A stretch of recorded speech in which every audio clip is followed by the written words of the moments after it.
Welcome to Epilogue Podcast, the show where we discuss some stuff that happened on a different show ages ago which nobody really cares about anymore.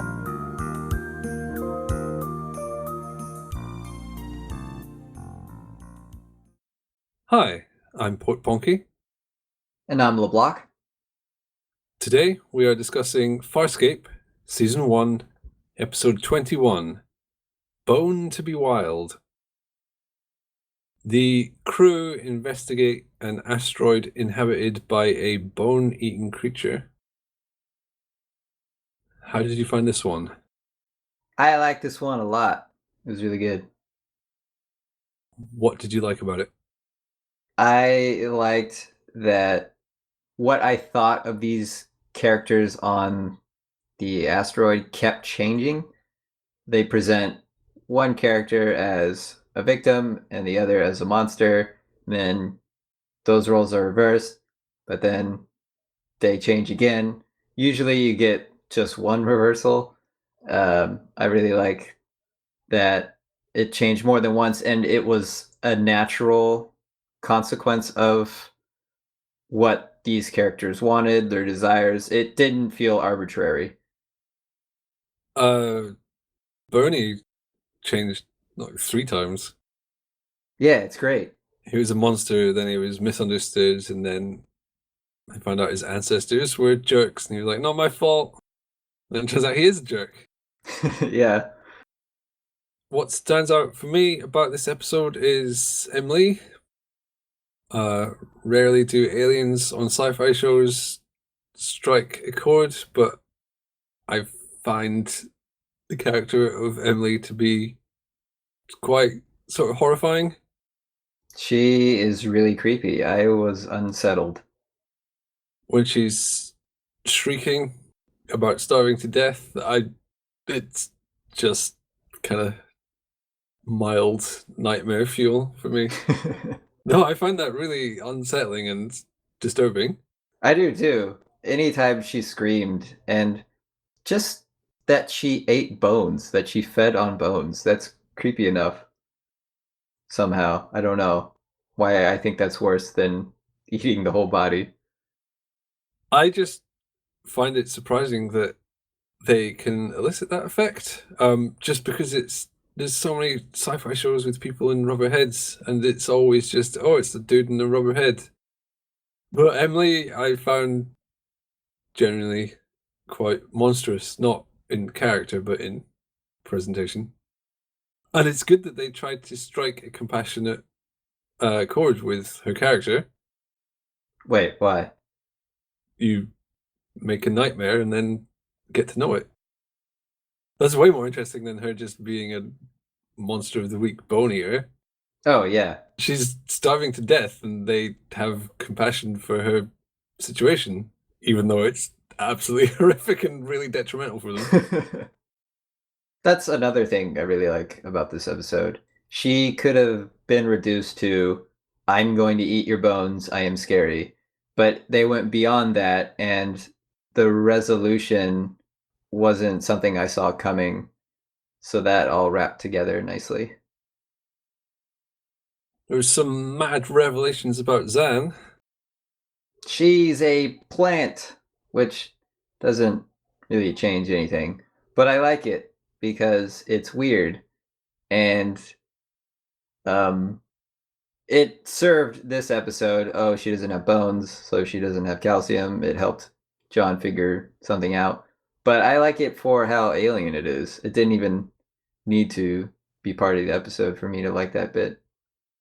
They dropped quite a few, I don't know if you call them clues, but there was a bunch of things that Zan's done which make perfect sense now that we know this. Nothing is coming to my mind, but I can tell you're itching to tell me. Ooh. Yeah, when she was on the planet with the solar flares, she kept having photogasms. Yeah, okay. And then there was another one where she broke her arm, but she said, I broke the fibers in my arm, not the bone. Oh, I didn't catch that. Yeah, it's like, I'm rewatching this for, I think it's the 3rd or 4th time, and I specifically knew that they didn't mention that she's a plant for a while, so I was watching through, There is a lot of weird hints about this. It's an idea they clearly had from fairly early on. That's so cool and rewarding for rewatching. Yeah, they don't.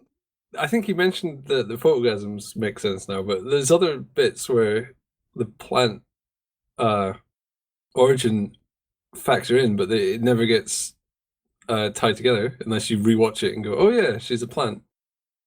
The photogasm moment is definitely I don't understand what's happening right now, and it's not explained at all. Yeah, they just say she's light sensitive, but now we know why.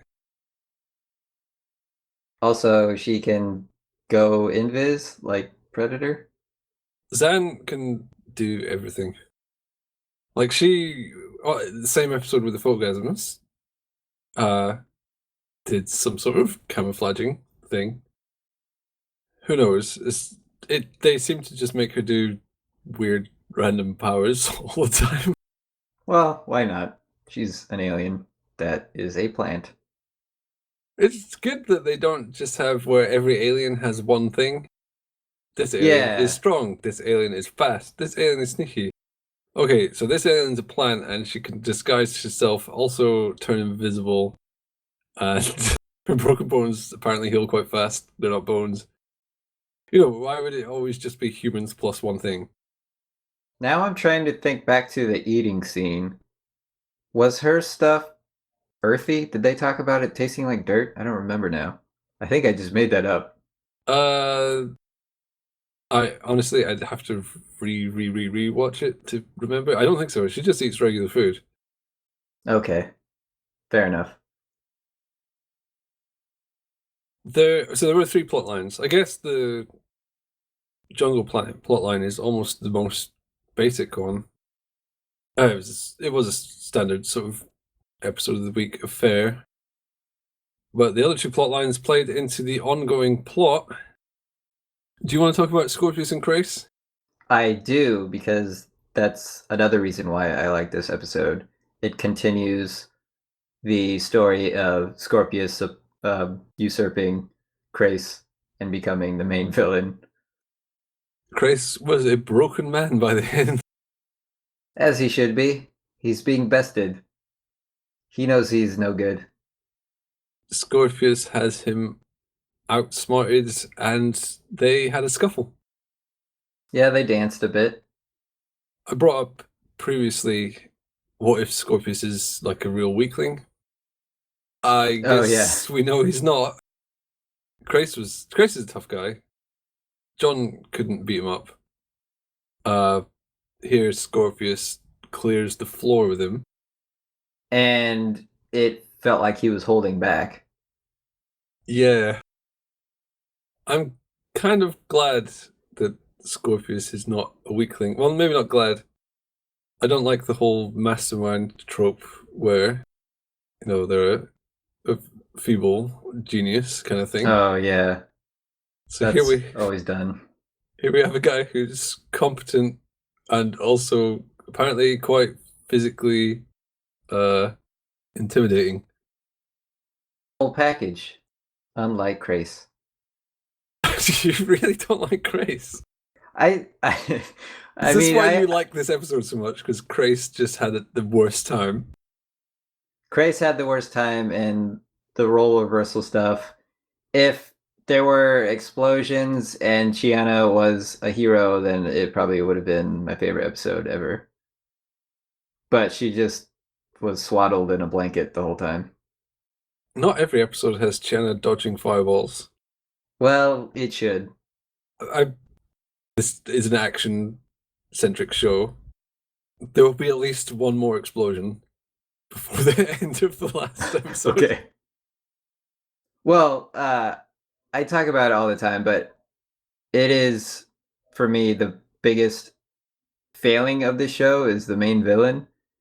The show starts off really good, except for Krace. He's not a credible principal antagonist. He's just a hot-headed military guy. Yeah. He always seems too kind of huggable. It always seems like he's trying to be mean, but deep down, he just seems like an uncle or something. He seems like he's forcing it, yeah, as if he's one hug away from joining the crew on Moya. Well, I wouldn't go that far. Another reason I like this episode is because of the extreme close-up of Pilot's eyes. And I like that a lot because it speaks to the excellence of the puppetry in the show, that they trust a tense moment to be handled by the face of a puppet. Usually when you do special effects, you don't want to show them in excruciating detail. Right. That's what you want to avoid. But it looked awesome. And it carried the moment. It was fine. The pilot puppetry is like that's the pinnacle of this kind of special effect. He really does just look superb. He looks like a living creature. Yeah. There was one more plot line, which was Moya's baby. I can't believe they left the baby's name as a cliffhanger. Oh, what do you think it's going to be called? Or I should say he. I don't know. Take a guess. You might be right. You're weirdly accurate at predicting things, so have a I shot. don't know where Aaron's mind would be for this. Yeah. And peacekeepers all have made-up names, so... Gildo. Gildo? Yeah. Okay. Gildo the baby boy. Right, because that would be how you would name someone based on That's their how current I name state. everything. So Gildo is quite a ship, or so they kept saying. I don't like his interior. You don't? Too red and too angular. Well, under those criteria, yep. Well, I kept imagining, okay, what if the crew all had to stay on this thing now? And I would hate it because of the red lighting. It's fine to differentiate it. Oh, okay, she's on a different ship. It makes it very obvious, but I don't want that as a permanent ship for them to be on every episode. And then the angularness, I don't like because I like how organic Moya looks and how there aren't these angles everywhere. Yes, the baby is sort of like half peacekeeper ship, half Leviathan. Yes. So which doesn't really make sense because that's not how genetics work. I think a lot of that is just a differentiation thing. That's the sense I got, so I wasn't too upset about it. But the idea of them spending a lot of time on Gildo is not pleasant. I think with differentiation, you've got to think not just big picture. Obviously, he's all red, so it's clear from any wide shot. But when Aaron's crouching down next to a control panel, it still needs to be obvious. So they really had to forge a different look. And it worked. If you don't like it, that's fine. That's just your stupid opinion. I know. I don't really like it that much either. Moya's organic sort of look and all the smooth contouring is much more sort of pleasing. The baby just looks jarring and way too red. I have the exact same opinion as you, basically. Like, I agree 100%. Things are complicated there. This ship could be very useful for them because it's got guns everywhere. At the same time, it is like a one-day-old baby. Well, I don't know what that is in ship years. I'm guessing Leviathans live a long time. Just usually because bigger animals tend to live longer on Earth, anyway. Aren't horses running pretty much at it after birth? Maybe it's like that. He's good to go. Yeah.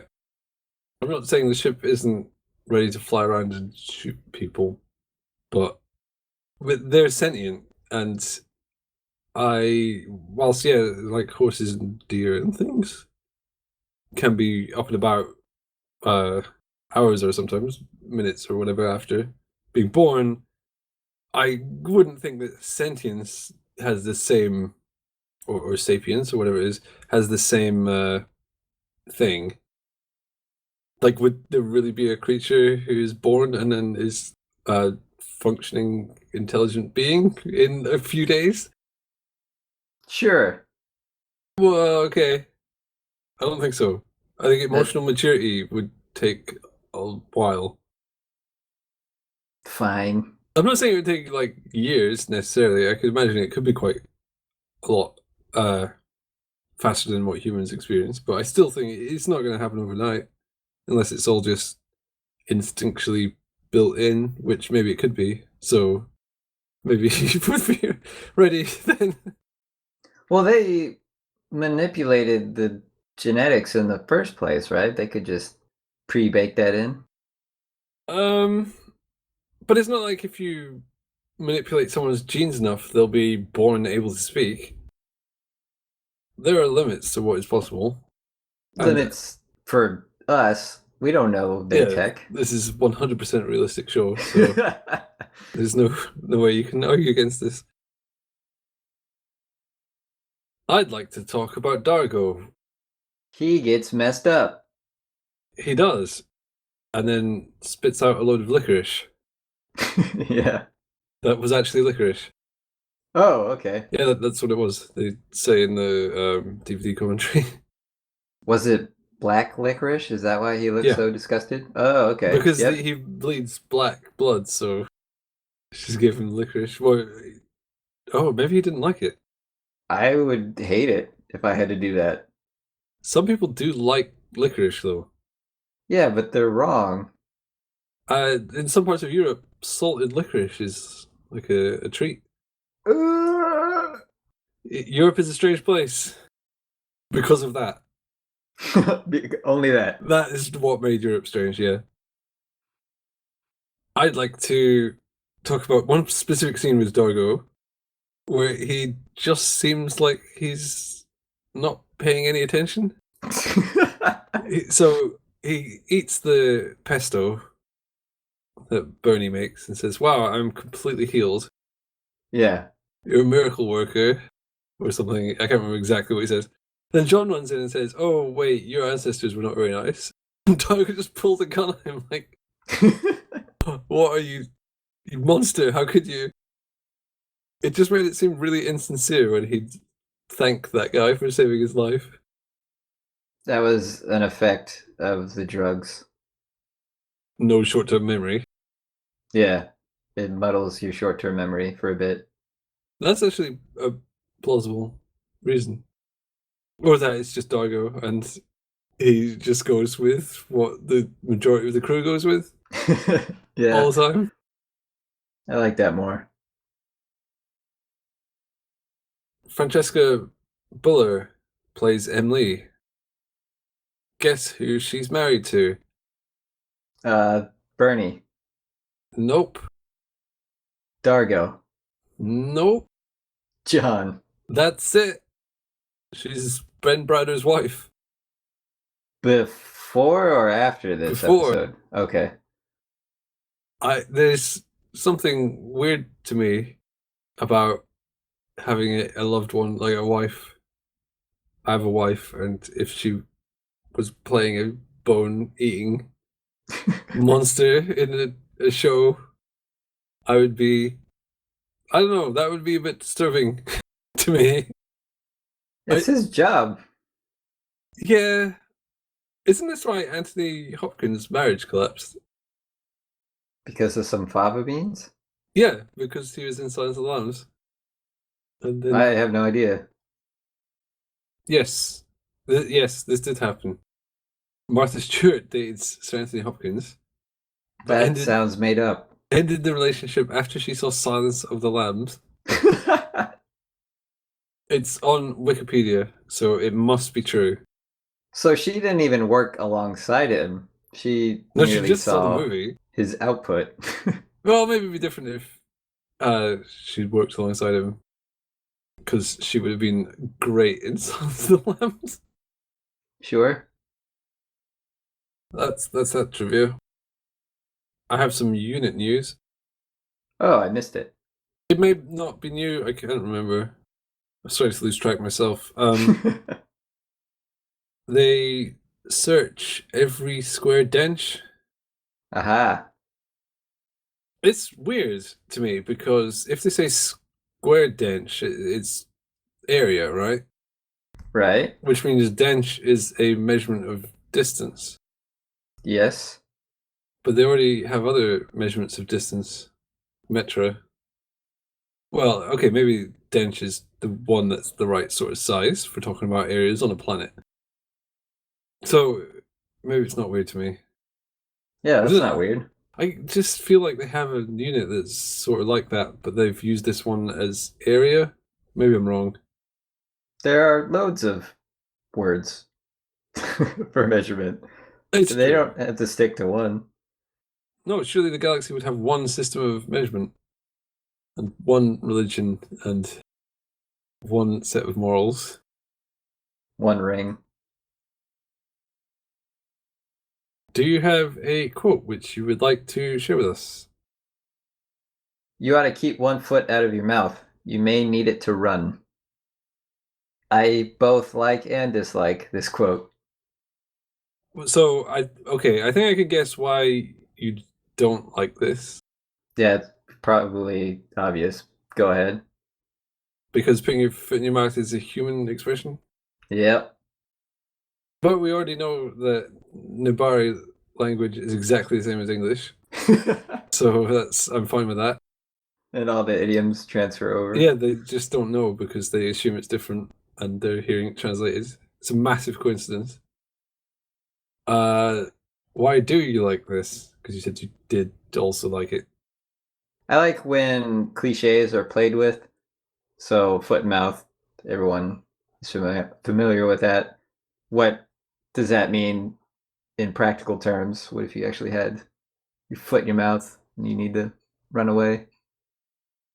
Fair enough. It's simple and not very elegant or clever, but I like it. It works. I also really enjoyed John's pun. Which pun?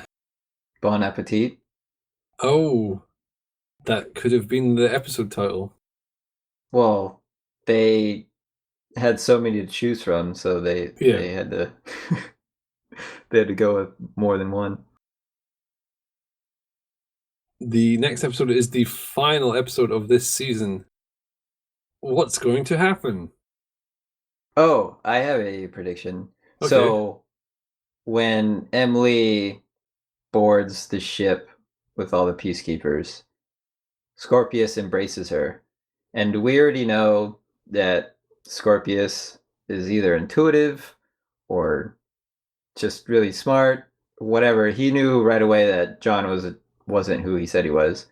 And he embraces Emily, and that has me thinking he knows something's up with her, or that maybe he knows that she'll eat bones. I don't know how far it goes, but I got the sense that he knows something and that he's going to use her to get rid of Crace. I think Crace's bones are going to be eaten. Whoa! That does fit. That fits together. So, if Scorpius was really being compassionate to Emily, then that's probably the first mistake he's made. Yes. Like, at all. And it would be a huge one. Would it be a huge one? He could potentially have his bones eaten. Who's Scorpius? Yeah, if he made that mistake. Potentially. He's risking the lives of everyone on that ship. No, yeah, that's more what I think. Like, that she'd just eat random dudes. I wouldn't think she'd eat Scorpius. Can you even eat Scorpius? I just think that wouldn't work for some reason. His bones are already rotten. Like he's just made of rocks or something.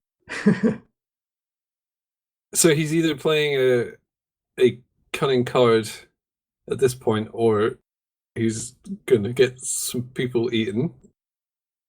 I think it's the former. We'll have to wait and see. Well, it doesn't stop the latter from happening too. Yeah, but if it's a deliberately clever move, he presumably wouldn't care about some people getting eaten. Yeah, they're all pawns. And we'll have to wait and see if the baby gets named, and if it indeed gets named Gildo or whatever you said. Yep, Gildo. Okay. Well, let's go and find out how accurate you are. All right. In the meantime, I will do things. Yeah, that we don't need to broadcast our day-to-day activities. Are you sure?